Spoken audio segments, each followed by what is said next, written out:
Sour is just up here smashing a makeshift guitar with cardboard and rubber bands. Well, from a show of hands, how many of you have heard of The Who? The Who is a four-piece rock band that got their start in England in 1964. Roger Daltrey, vocalist and harmonica player, Pete Townsend, guitarist and vocalist, John Entwistle, bassist, and Keith Moon, the drummer.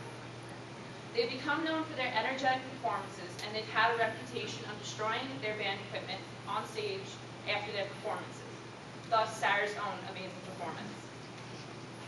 The Who have sold over 100 million records and have charted 27 top 40 singles in the UK and US alone. I've been listening to their music since I was a young girl, listening to them on the radio with my dad in the car. They were one of the first classic rock bands that I could identify at a young age just by listening to the first few lyrics at the beginning lines of their songs. And I was also lucky to have seen them perform live at the age of 15 when I was only a sophomore in high school. The Who has been very successful, and today I'm going to talk to you all about the band itself, how they started, and where they are today. They received their name in 1964 after having been previously named the Detours and the High Numbers. Thanks to pirate radio stations, they rose to fame with a series of top 10 singles, including the song I Can't Explain.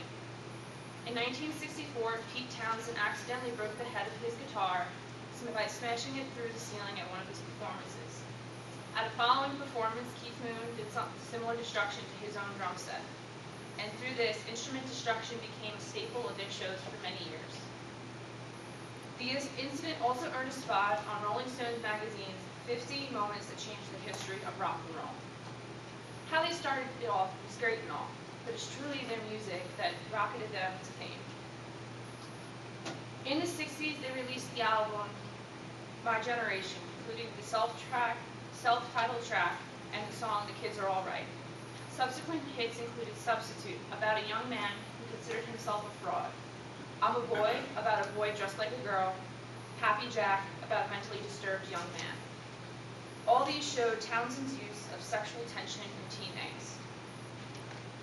They released their first mini-opera in 1966 called Quick One. They also had a routine that they performed on the Comedy Hour, in which there was a huge explosion that occurred. Keith Moon loaded his drums with a bunch of explosives, and however, the explosion was larger than it was supposed to be. Later on, it was found that Keith Moon bribed a stagehand to load it with more explosives because he wanted a bigger bang. This explosion earned a number 10 spot on the 100 Greatest Rock and Roll Moments on television, and also attributed to Pete Townsend's hearing loss. Also released the album Tommy, which was their first full-length rock opera. Not only was it a landmark in modern music, but it was the first of its kind, and truly catapulted their fame in the U.S. In less than a decade, The Who just made a name for themselves in the music industry. It was just going to keep getting better in the 70s. In 1970, they released Live at Leeds, which is considered the best live rock album ever. In 1971, they released the album Who's Next, which is considered one of the most successful albums by the band, according to fans and critics. On this album, it included songs such as Baba O'Reilly and Won't Get Fooled Again, which can be heard on the opening credits today on CSI New York and CSI Miami. In 1973, they released the album Quadrophenia, their second rock opera, which was about a boy named Jimmy who struggled for self-esteem with family and others, and was also mentally disturbed. They performed at a concert in 1973 in San Francisco. At this point, Keith Moon passed out behind the drums while performing the song Won't Get Fooled Again. When he came to, he continued the performance, only to pass out yet again. At this point, Pete Townsend asked the crowd, "Can anyone play the drums? I mean somebody good." At this point, a fan came up on stage and played the drums for the rest of the show. In 1978, they released the album Who Are You, which was their biggest and fastest seller to date. A month later, it turned platinum. However, this was all overshadowed by Keith Moon's death. He overdosed on heminevrin, which was used to combat alcohol withdrawal. He only died hours after leaving a party hosted by Paul McCartney. The band continued to tour around the United States, and including Cincinnati venue, where there was a stampede and 11 fans were killed and many were injured.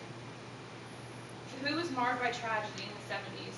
However, that didn't stop them. They persevered and continued on into the 80s. In the 80s, they released 2 more albums.